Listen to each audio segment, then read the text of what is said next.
So I know the name of the channel is I Don't Know What I'm Doing, but I have done this before, so I know a little about what I'm doing, and I've got a good recipe. But in order to make sourdough bread, you basically need sourdough starter, and I've already fed it and expanded it. It's got a lot of it here. Water, flour, and salt, and that's it. That's sourdough in its basic form. We're going to add some extra stuff in there, but not too much. So we're going to start off with 550 grams of filtered clean water. It's supposed to be warmed up to around room temperature. I just barely got this out of the fridge, but it seems to work all right, so no worries.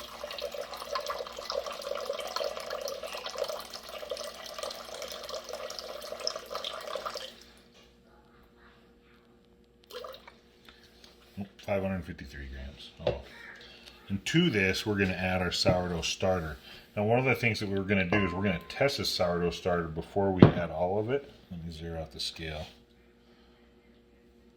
because all of it counts. So, hold on, that's not sourdough. That's recently fed sourdough starter. Stick that back in there. Okay, this is fresh starter. You can tell. And it floats. Kinda. Grab another piece.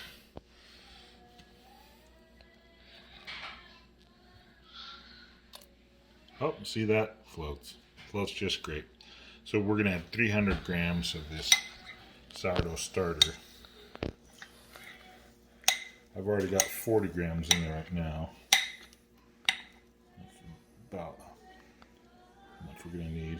That's 275. That's 307. Good. Close enough. That's the sourdough starter that we're going to mix in with the flour and the water. Now, I usually just get in here and mix the starter in with the water. Honestly, most times I mix the salt in with the water before I add the sourdough starter, just because it's easier to get the salt mixed out in with the water.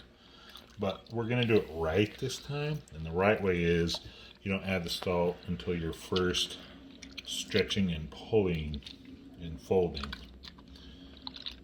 So it's almost like kneading and stuff. But and you'll notice that inside this there's like little chunks of sourdough starter that aren't like dissolving in the water. That's okay. They will eventually, but we don't need them to completely dissolve. We're just trying to get it started to get wet.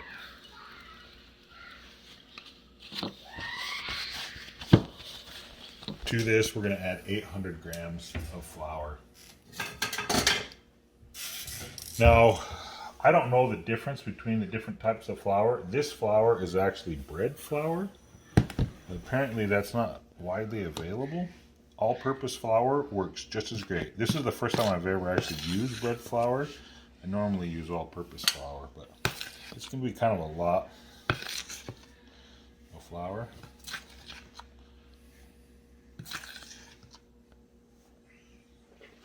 Oh, and I needed to zero that out.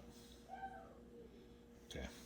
I already got a little bit of flour in there. I got about 6 grams, maybe 10 grams of flour in there already, but there we go. Now this is a sifter. Basically it just takes the clumps out and breaks them up so that they're finer. You don't need to use it.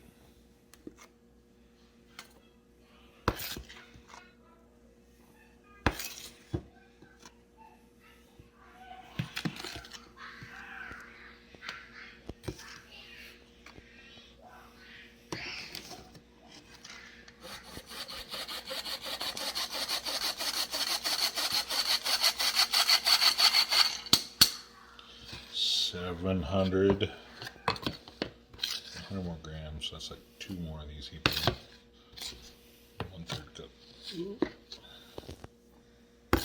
A bit extra. I don't have to put it in.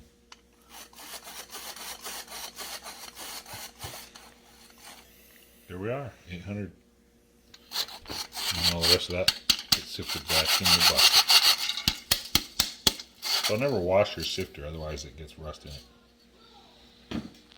Okay, now that we have that, it literally just mix it up. And I use my hands because why not? I guess you could use like a bread mixer or something like that, but you're not supposed to put this in a metal bowl because the metal will prohibit the sourdough from the starter. It'll actually, I guess, kill the starter. I don't know if it's bacteria. I don't know what the yeast is. I don't know what it's considered, but it is alive. It is a life form, and it munches on the flour, and I know it makes carbon dioxide, among other things, probably some alcohol.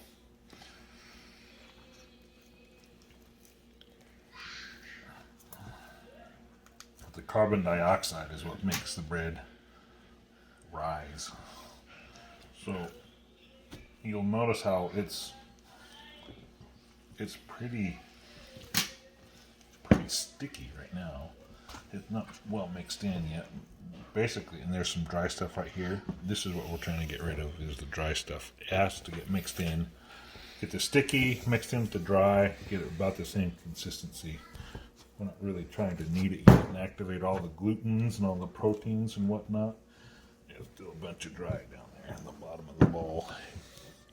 See how it's kind of flaky down in there? Let me get that. Pick it back up.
So that's got basically all the dry mixed in with all the wet. My hands are very, very dirty, very sticky, but the dough feels good. Feels excellent, actually. So I'm just gonna use the spoon. There we go. I'm gonna scrape this off my fingers back into the bowl.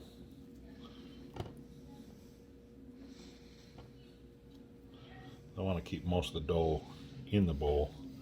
Otherwise, we end up with junior-sized sourdough loaves. And I know that I'm already taking a lot of dough out because I can't get my hands completely clean after doing this. But there we go. And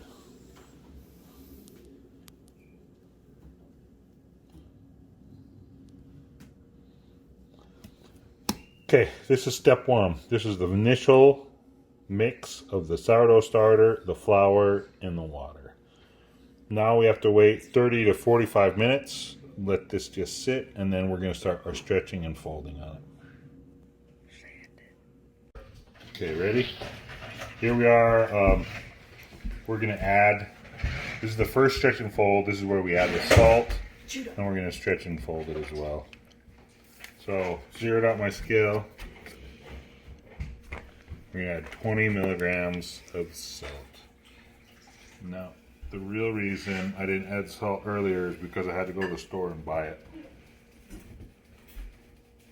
Just spreading it around everywhere until we get to 20 milligrams of salt, which is kind of a lot of salt, honestly. There we go, 20 milligrams of salt.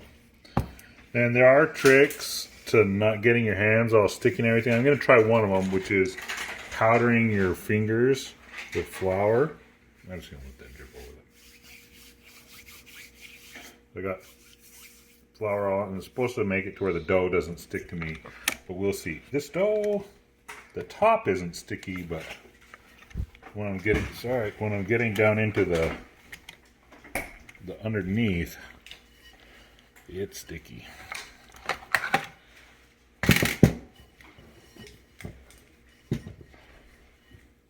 Gotta take it all out. And then I guess we're gonna fold it sticky side out this time, just because I need that salt that fell back in to get on the dough. Still a little bit of salt in there, so I'm just gonna stick it. Wham. Oop. Got most of that salt out. Then stretching and folding literally just consists of taking the dough, stretching it out, and then folding it under like this. There's lots of different ways to stretch and fold. This is just one way that I like. And it's got the salt embedded into it. I can feel it with every stretch and pull. There's salt everywhere. So then I'm going to stick that back in the bowl. Then we have to do this every 30 minutes for the next 3 or 4 hours. I got a few more to do. So okay, for this version of sourdough bread, we're going to make it kind of a Christmas theme with jalapenos and red peppers and some cheese, but the cheese doesn't get loaded until the very last. I'm just going to cut these peppers up real quick.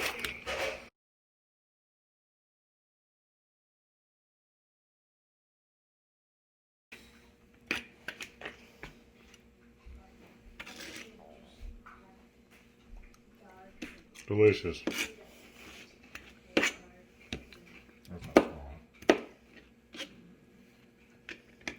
Jalapenos are a little bit different than the red peppers. Jalapenos, you kind of have to be careful about the seeds and the inside stuff. It's not very good. It's not very tasty. You definitely are going to want to cut that out. And then while you're getting it, you get the stem off too.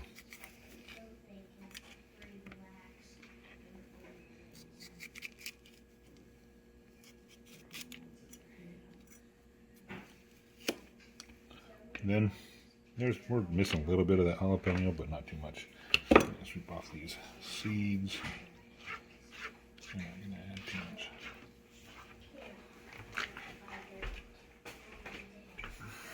And then basically just chop it up the same way you did the red pepper.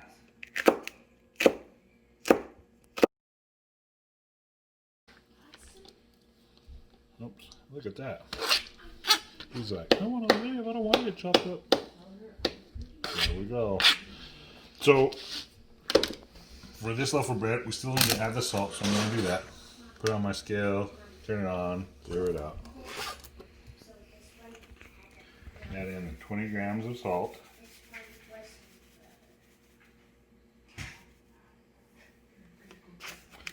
And then you need about,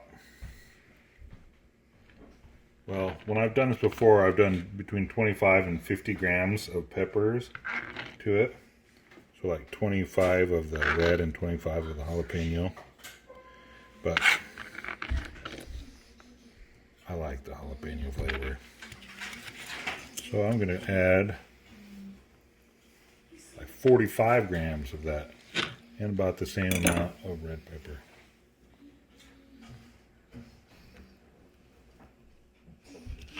You know, basically looking at it by volume. That's good enough.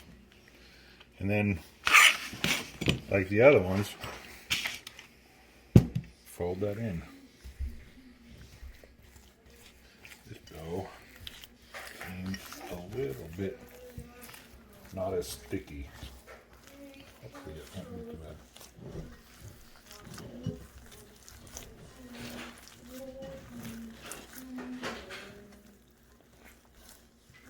I guess you'd kind of call that kneading it, but really want the peppers on the inside of the loaf, not on the outside of the loaf, because that's too big. when they're on the outside of the loaf when it cooks, obviously nowhere near the cooking stage. When it's on the outside of the loaf, when it cooks, it just burns and you don't get any of the flavor. It just falls off. Stretching and folding. See if we can pick up some of those pieces of pepper here.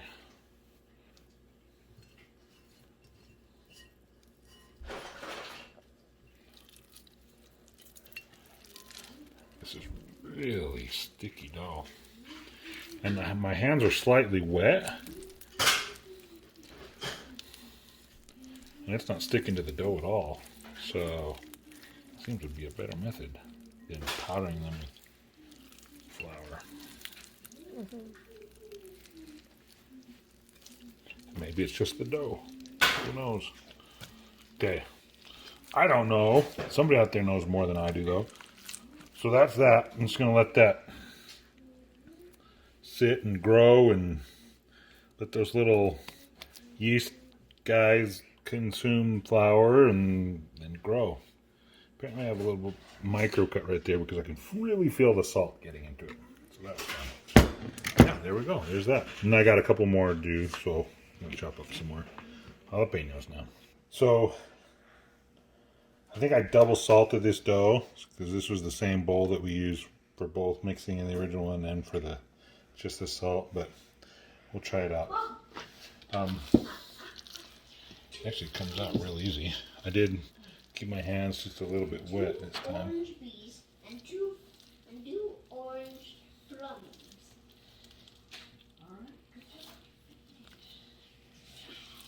Now A lot of the peppers are falling out down into the bowl. But that's it. That's the first kneading. Here's another one.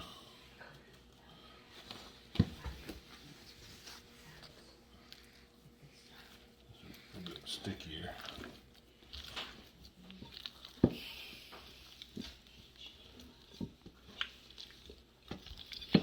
I'm trying to get it out of the bowl without tearing it as much as possible. Stretching around. The more we do this, the more you'll see the little peppers that are just in the middle there. The more they'll just go into the middle of the loaf. Stop falling out the bottom. That looks pretty good right there.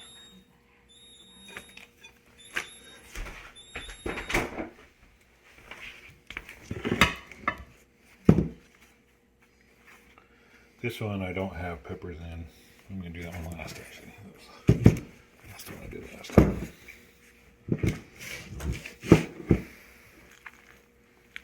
Yeah, this one's pretty sticky. This bowl is a pretty good bowl.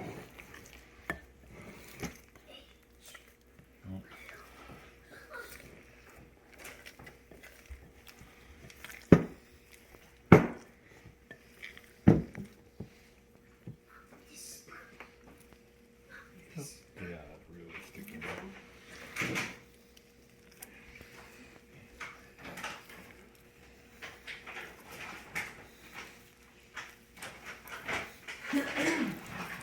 Really sticky though. I'm going to powder this one with some flour. I don't know why I'm doing this. I just am going to try this to see if this gets the dough from being so sticky. Let that sit.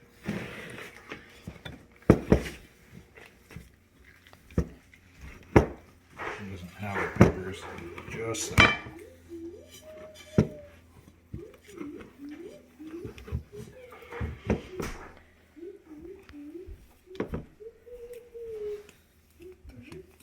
This is probably the best consistency dough of all of them.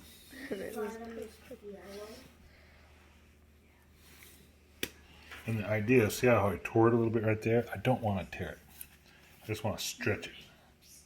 Stretch it without tearing it. Fold that underneath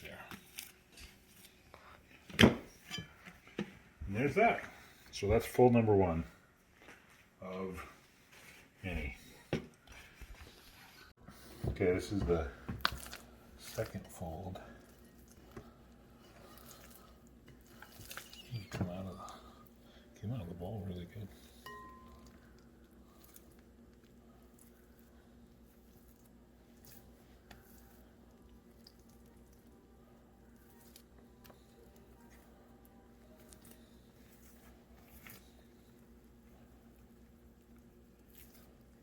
Better.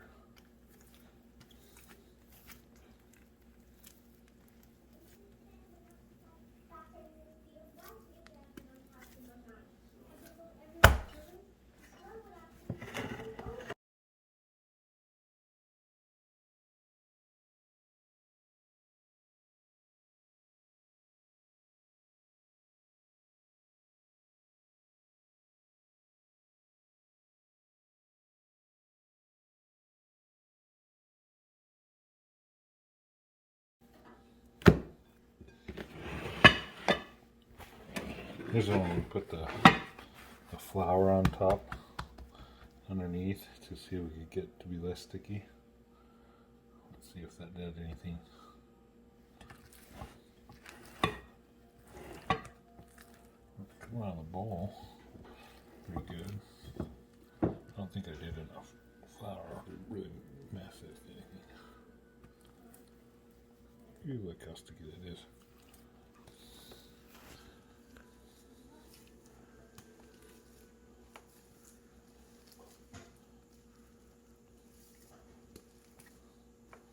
Try that trick again. More flour on the bottom of the bowl.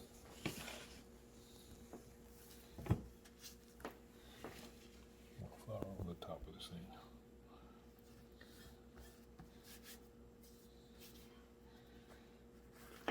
And the last one. This is the one that had the best dough.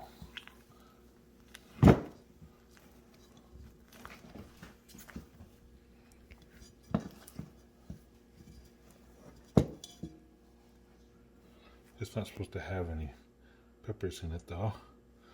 That's what I get for, I should do this one first next time.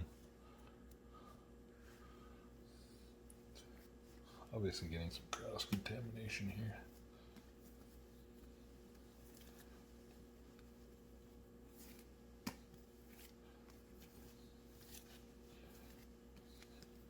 The only bad thing about always doing it under like this is that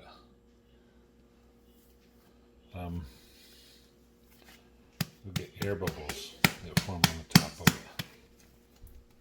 it. There we go. Do it again in a half hour. Okay, so I've taken this bread, and for the past 4 hours, for every half hour, I come up and I've actually stretched and folded this bread. You can see it's a lot bigger now than when we started. It's grown a lot in the bowls. But now it's time for the last stretch and fold. We're going to actually fold in some cheese, and should be pretty good. This one's not going to get any cheese. This is just going to be plain sourdough bread. But this over here is going to be get cheese. All the rest of them are going to get cheese. So I got to get my camera person over here to help me out. So this is the last stretch and fold of the plain sourdough bread. You can see the bread is a lot stickier now and just kind of elastic. Kind of stretches out. It's ready to now just sit in the fridge and ferment for a little while. So that's that. And the last step after this step is to just cover it with some plastic wrap.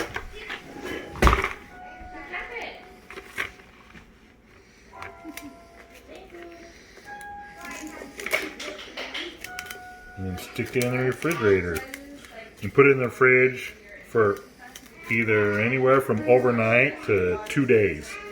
We're gonna put it in there starting tonight and start cooking it a day and a half from now. So like a night, a day, a night, and then the next day we're going to start cooking it.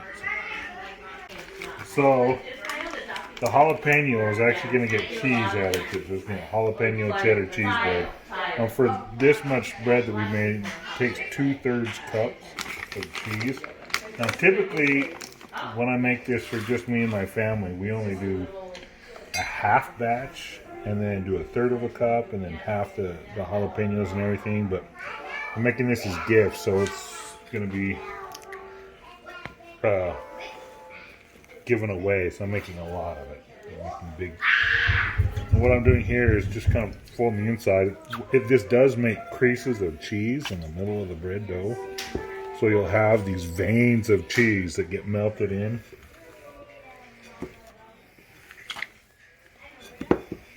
Now I'm gonna take it out.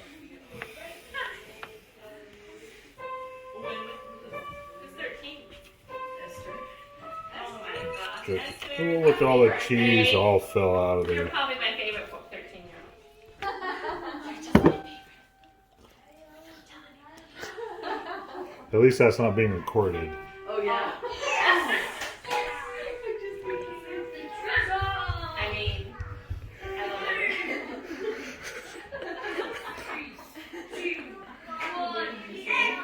it. So what you're trying to do is not get that crack again No, that spilled everything out? Well, it doesn't matter if the crack is there spilling everything out, honestly. I'm just trying to get the cheese inside the bread. Because when it's spread too thin like this, it'll go on. I mean, it's still there, it's still in the bread, but I actually like those cracks. So I like those little pockets of extra cheese in there. Because it's like a good surprise when you're actually eating the dough. You end up with a bunch of cheese in your face. So let's do that again. Okay. So here's the next one again. Maybe I should have you dip that out since my hands look like this. Okay. I got it. So 2/3 cups of cheese for this much bread. But we usually cook this in smaller batches because it's really good and we'll eat all of it and then get really fat. But I got that little pocket of cheese in there. That's I don't want an entire pocket of cheese. I want it spread out throughout the whole bread dough. So I'm going to do what I can to spread that out, but not too thin. I still like veins. I want the veins in there. The cheese. Just not a full pocket. It's not a full pocket of cheese. I don't want all the cheese in one spot. And when we divide this up into loaves, you might find a giant, pocket of cheese. It's just one big pocket. But Someone will get lucky. well, when we make the loaf, then we can spread it out then. When we actually finish. This has still got to ferment in the fridge for a couple of days. Yeah. So, looks good. Boom. Boom. Okay, here we are the next day. And in the fridge, these things rose a bit. You can kind of see I've got that one dumped out on the counter, and this one ready to go, and this one ready to go, and this one ready to go. I gotta make a lot of bread, but they want to be baked, so I'm gonna bake them. They didn't stay in the fridge as long as I'd like, but other time constraints and everything else is just making it impossible. So the way that we take this stuff out is you kind of have to be careful that you're not ripping the dough. So when you go to dump it out, just dump it on its counter, but then you're going to want to, sorry, one-handed. You want to get like a spatula that's in my hand here and kind of pull it out so that it doesn't tear the dough. Let me see if I can do this one-handed. I don't think I can. Oh, look at that little crack in there. So, just kind of grab it, roll it out like that.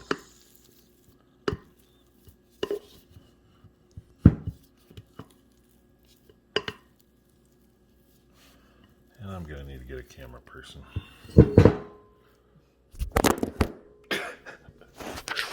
And now my phone is covered in dough. Flour. Oh, dumped out. Looks pretty good. We're going to try that again, this time with the camera lady. Taking that plastic wrap off the top of this stuff.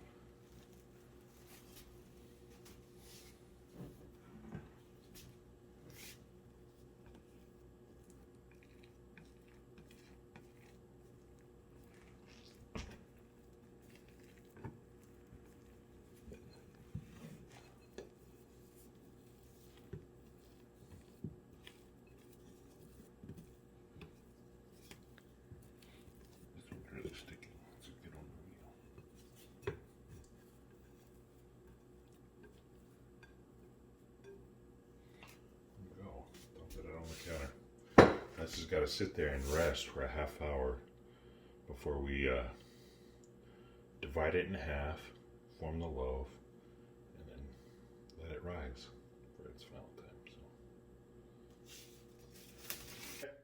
time. So the bread's been sitting here on the counter for about an hour now. It is it's supposed to rest for about 30 to 45 minutes after coming out of the refrigerator, just to warm up a little bit. So now it's softened. You know, when we first take it out of the refrigerator, it's pretty stiff. Spank its bottom. But we now need to divide the loaves into the size, divide the mounds of bread into the size of loaf that we want to cook.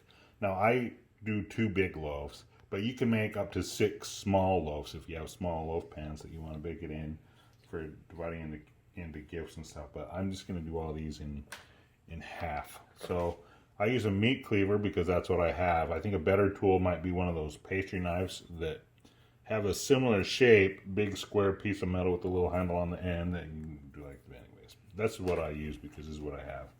But this is a really dull knife, so cutting this soft bread takes a few passes. So, well, that's awesome. So now we're going to take this loaf of bread right here. Now you can see little pockets of cheese in there. We want those to stay on the inside of the bread because otherwise it falls out and it won't be good. Then we got a little mound of dough. Now the way that we shape the loaves is pretty simple. I watched a few videos on YouTube, so there's just going to be one more. Basically, it's you just kind of grab the outside of the dough and tuck it under with the knife and then try and slide it out. I powdered my hand so it wouldn't stick to the dough. But there we go. So just do this a few times and then voila! That's a round loaf of bread. Now, for proving this, there's 2 ways that we can do it. The first way is you just leave it on the counter and then it'll grow and it might not get very tall and it'll spread out wide. The second way is you can actually use a colander. And use a colander and then a towel inside the colander, and it will keep this shape for the top of the bread. You put it in upside down. I'm not prepared to show you that yet, but I will in just a minute. So, okay, when shaping this loaf right here, I noticed a phenomenon that we have to take care of. See, this right here is a big old pocket of air. So I'm going to tear that. Ooh, it's not just air. Look inside of it. There's cheese and stuff. So I tore it open to get the air out, and then I'm pinching it back together just to try and keep it closed. But you may have to do that when shaping the loaves. So I went through and I formed all the loaves. Some of them had a lot more air bubbles than others. I mean, they don't have to be perfect. It kind of gives the loaves character. But you can see a little bit of imperfections, but that's all right. So I'm going to show you the method of actually proving in a colander, because I'm going to stick a couple of these loaves in the fridge after I form them. I've never done it this way before, but I don't have time to cook them all. So I'm going to take a few of them and stick them in the fridge. I'm going to show you how to do that. First of all, you want to have a towel. The thinner the towel, the better. My thin towels are being washed because I just made bread again a couple of days ago. But so I got this one that was handily turned into an apron, which apparently I need because I'm covered in dough and yes. But the way that you do this, you have to powder these towels up really good with flour. Otherwise, the loaves will stick to it. And this bread flour version of the dough is very sticky. So I'm just going to, sprinkle some flour over the top of it and then kind of press it in so that it gets all in all the little nooks and crannies. And since this dough is kind of wet dough, the moisture sinks into the bottom of the loaf as it's sitting, and then all will absorb into this flour. But yeah, so you're just kind of pressing it in so that there's fills up all the little air gaps and stuff, and so all I'm left with is this towel covered in flour. Now this is more than I usually like to do, but with the loaves being as wet as they are, I'm hesitant to do less. It's been humid here for the last couple of days too, so. Yeah, that's still too much. I'm gonna dump some of that out.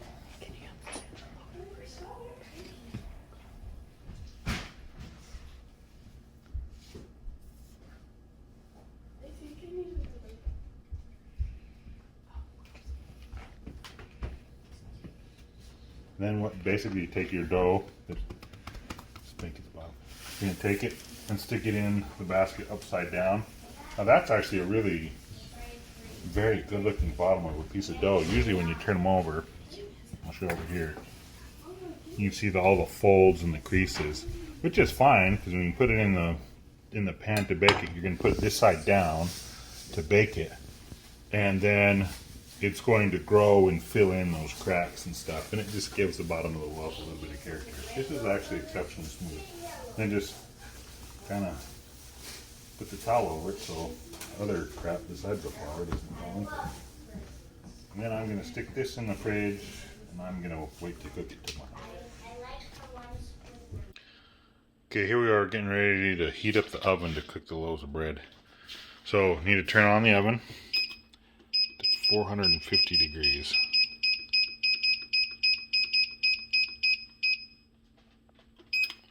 So we're going to 450 degrees. It's going to go in the lower oven. We're actually going to cook them in this Dutch oven. So we're going to put this Dutch oven in the oven to actually get it heated up inside the oven. So an oven within an oven. It's ovenception. And tilt the lid so just lets the air in and out. But we'll be good. Get back to you when that's heated up. Okay, oven's hot, preheated. Been heating for a while. Lost my camera people, so I gotta do this by myself. So sorry for the shaky cam.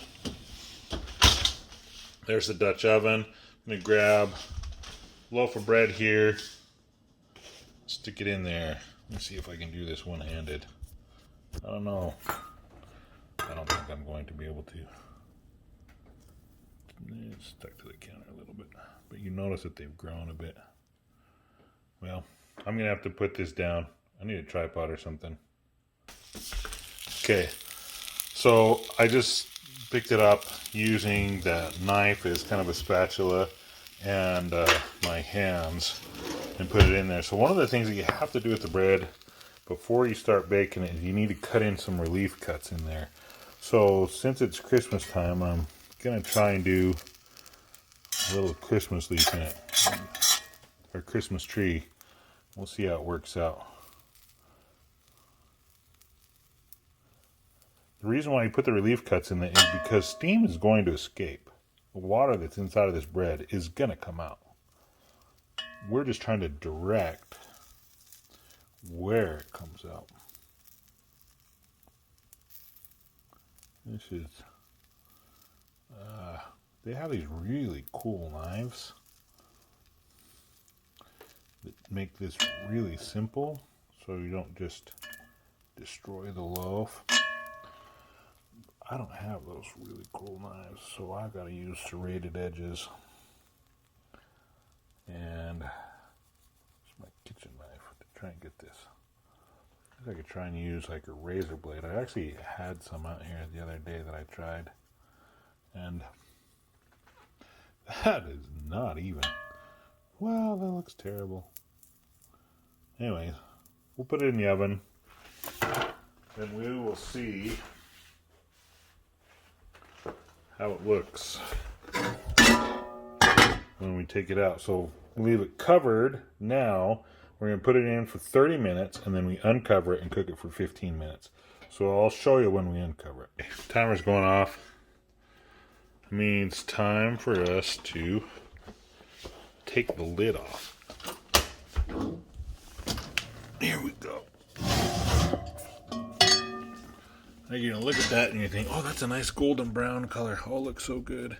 And it does. But if you were to take it out right now, it would be underbaked. So we need to actually put it in there for 15 more minutes.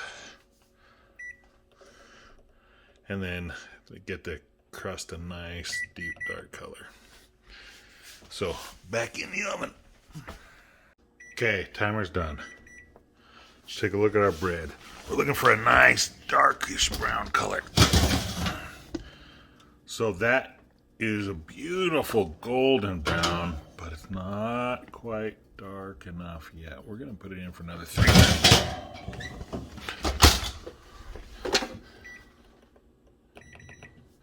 3 minutes. I can't even see that counting down. Probably not. I don't know. I can't see. 3 minutes have passed. Let's take a look. That's looking better. Looks real good. Do I take it out now? I think we take it out now. You know what? Let me get the drying rack out. And we'll put it on the drying rack. Okay, just got the drying rack out. I hope I can do this one-handed. It could be darker. You know, pictures on the internet show it as being the whole loaf being closer to this color right here. This really dark brown. I don't know if you can see that there with my finger in the way. But, you know, it's kind of dark on the edges and stuff. I don't want to burn it, but it looks all right. I'm going to dump it out on the drying rack now and see what that looks like. Oh, good grief. So I literally just took it out and dumped it out here on the drying rack. It's pretty toasty. Let's see if that Christmas tree design, see if we can tell what's going on. A nice big split right here. These ones are almost non-existent. They just look like circles. That Christmas tree looks like crap. Look at that. Looks like a turtle with 3 legs. Well, we'll try it a different way. Next loaf. Putting in another loaf. So I dropped it in there sideways, so I'm just going to shuffle it around with my knife here. Try and get it centered back in there. Okay. One more time on the Christmas tree. Maybe a little bit different design. I'm going to start right here at the top. Maybe make the boughs.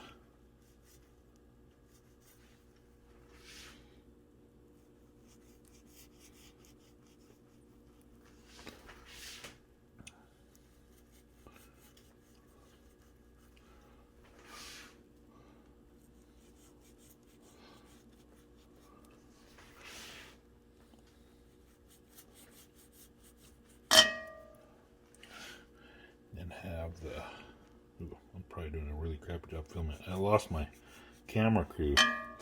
Okay, so that looks like it could be a Christmas tree, huh? We'll see what that turns out. It'll probably look like something totally different once I get it all baked in the oven, but we'll see.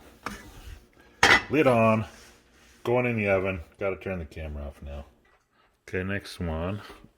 Time to take off the lid. Yeah, let's do it.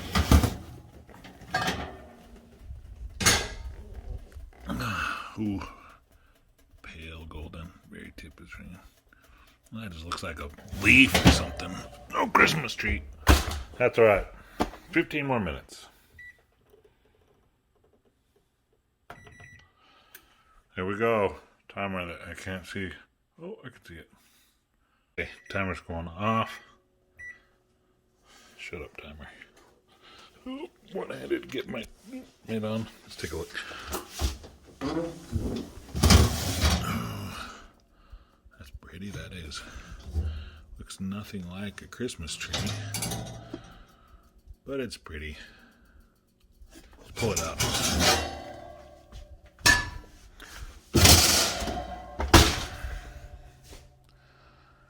Looks pretty good. It's got good color. You can see how it expanded and pushed those little cuts out. So, but it ripped right there. Oops, right there. Ripped because I didn't have enough cut holes in it. That's pretty. Just dump it out on the counter. Or on the drying rack. Oh no! I started trying to clean up my mess here. Oops. Oh, gotta put that down. That's down. There we go. A little bit bigger in size because it's had longer to prove. And you look at these dough over here. They're almost as big as this loaf that's already baked. And it's just proving. This is the problem with doing them all early and sitting them out on the counter. Okay, so we're gonna make a couple giant loaves of bread here. Dumping it in, and then yeah, we'll go from there. It's popping and crackling. I don't know if I can hear it.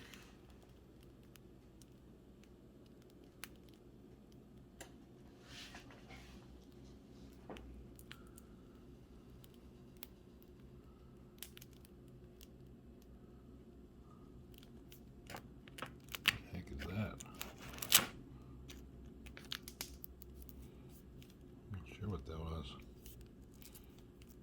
A little wart. Really crusty. I'm excited. I'm gonna eat some of this for my lunch. Well, here goes. I wonder if I should just cut it in half so you can see what the middle looks like, or if I should just cut from the end like a rational human being. I'm just gonna cut from the end. And then I'll show you the sponge after I get that done. What it looks like. Is it sponge? I don't even know what you call it. It's not sponge, it's something else. Okay, there it is. I've opened it up. You can see the jalapenos in here sticking out. I don't see any, that's a little bit of cheese right there. A little bit of cheese right here. Can't really see it very well because the cheese I used is a mix of cheddar and jack cheese. I think I call it the Mexican blend or Mexi blend, but it's cheese I had, so that's what I used. But it looks delicious. Look at that. Soft, springy, bouncy, a little bit chewy, a little bit higher content of protein than all-purpose flour, so it is definitely chewier. But I'm about to eat that.